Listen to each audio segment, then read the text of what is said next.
POV, ikaw ang naging tulay sa dalawang pinakasikat na main characters ng Pilipinas, sina Rizal at Bonifacio.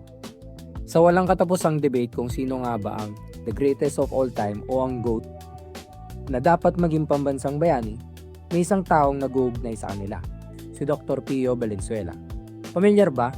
Malamang, lalo na kung nakatira ka sa lungsod ng Valenzuela dahil ipinangalan ng buong lungsod sa kanya bilang flex sa kanyang kabayanihan.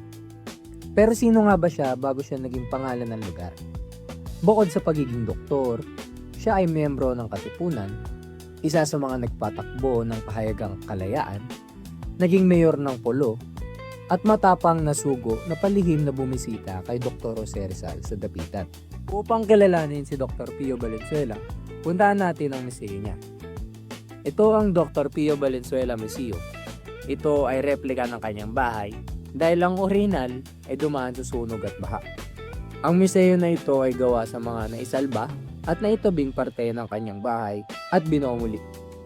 Makikita rito ang kanyang mga agamitan, maging mga kasuotan, mga akda, ang sala at ang kanyang kwarto. Upang mas makilala kung sino nga ba si Pio Valenzuela, maiging ibida natin ng tatlo sa mga artifact sa kanyang museo.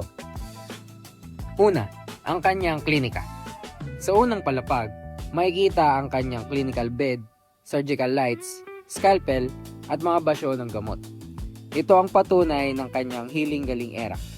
Kahit revolusyonaryo siya, ang primary class niya ay ang pagiging isang healer. Isang doktor na handang manggamot ng mga kapwa Pilipino.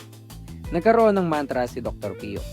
Dahil nasaksihan niya ang kanyang mga kapwa na nagkakaroon ng sakit dahil sa kahirapan, hindi na siya nagpapabayad sa mga maralita. At minsan, nagbibigay pa siya ng mga libreng gamot. Ngunit, katulad ng mga doktor, siya ay istrikto at pinapagalitan ka kapag hindi ka sumunod sa kanya. Pangalawa, ang kanyang opisina. Sa ikalawang palapag, nandito ang kanyang workstation. May typewriter, telepono at dalawang upuan para sa mga humihingi ng tulong. Ito ang kanyang public service grind and hustling place. Ipinapakita nito ang dedikasyon niya matapos ang gyera. Hindi lang siya gusto niya maging doktor, gusto niya rin maglingkod sa kanyang bayan.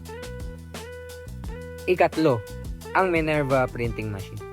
Bago pa mauso mag-share ng post o repost sa social media, ito ang ginamit ni na Dr. Pio at Emilio Jacinto para ilimbag ang kalayaan, ang pahayagan ng Katipunan.